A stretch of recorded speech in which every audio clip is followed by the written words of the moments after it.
ఈ జయప్రద గారు అంతకుముందు చేసింది చాలా తక్కువ సినిమాలండి. అప్పటికి ఇంకా బట్ అనుభవం లేదు. ఈ సినిమాలో అంత బరువైన క్యారెక్టరు ఒక విధంగా చెప్పాలంటే అద్భుతంగా చేశారు ఆవిడ. అప్పటికి ఆ పాపకు అసలు యాక్చువల్గా చెప్పాలంటే 17-18 ఏళ్ళు ఉంటాయి. 17 దాటి ఉంటుంది, 18 కూడా వచ్చి ఉండవు. బేసికల్గా మంచి పాటలు పాడేది, వాయిస్ మంచిది. కానీ బాలచంద్ర గారితో చేయాలంటే కొంచెం ఇబ్బంది. చాలా డిసిప్లిన్ కావాలి, చాలా ఇది కావాలి. చాలా టిపికల్ షార్ట్స్ పెట్టేవాడు ఆయన. మీకు గుర్తుంటే అందులో ఒక సీన్ ఉంటుంది, అదే దేవుడే ఇచ్చాడు వీధి ఒకటి. ఆ సాంగ్లో ఒక సీన్లో సానిదానిలాగా తిడతాడు. ఏంటి సోకులు చేసుకు తిరుగుతున్నావు, సానిదానిలా అంటాడు. టక్కని తిరిగి వస్తుంది,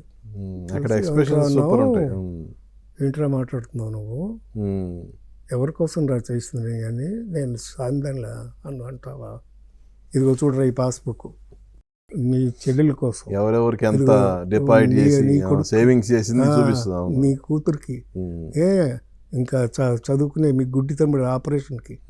ఇందులో నాకంటే ఏదైనా ఒక్క పాస్బుక్ ఉందేమో చూసుకోరా, నువ్వు ఒక్కరోజు నిలబడు, మనిషిగా నిలబడు, బాధ్యత తీసుకో, అప్పుడు నువ్వు చేయని ఇంట్లోంచి వెళ్ళగొట్టు, నేను వెళ్ళిపోతాను అని చేస్తుంది ఆ సీను.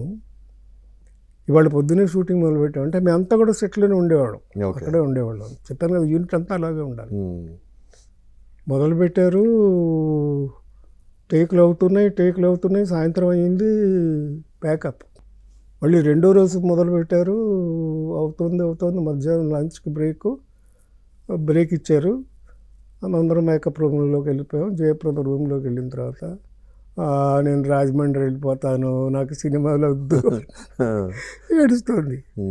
సరే అప్పుడు రజనీకాంత్ నేను ఇద్దరం పక్కన కూర్చుని నచ్చ చెప్పి, లేదమ్మా నీకు మంచి పేరు వస్తుంది చూడు, నీ లైఫ్ టర్న్ అయిపోద్ది సినిమాతో అని ధైర్యంగా చెయ్యి అంటే, తర్వాత వెళ్ళి ధైర్యంగా చేసింది, టేక్ ఓకే అయింది. సో అంత శ్రమ పడాల్సి వచ్చేది. చిన్నపిల్ల అమ్మాయికి ఏం తెలియదు, షీ డజంట్ నో ఎనీథింగ్. అలాగే రజనీకాంత్ కూడా జరిగింది.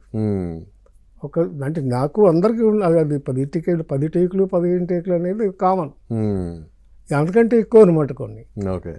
ఆ దేవుడే ఇచ్చాడు వీధి ఒకటిలో ఒక సిచ్యువేషన్ ఉంటుంది.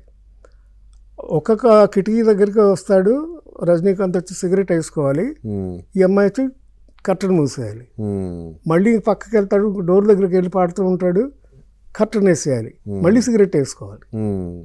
ఇలా ఒక పెద్ద షార్ట్ పెట్టేశారు బాలచంద్ర గారు.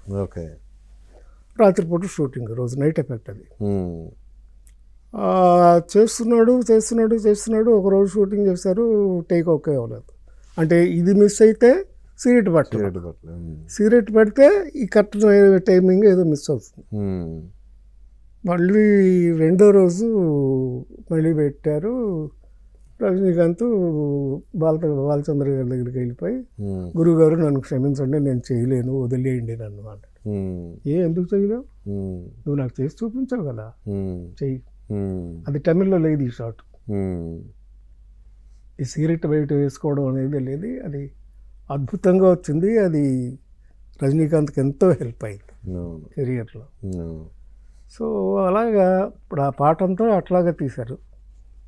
వేసి నేను సరే ప్రాణం పెట్టి చేసేవారు ఆయన.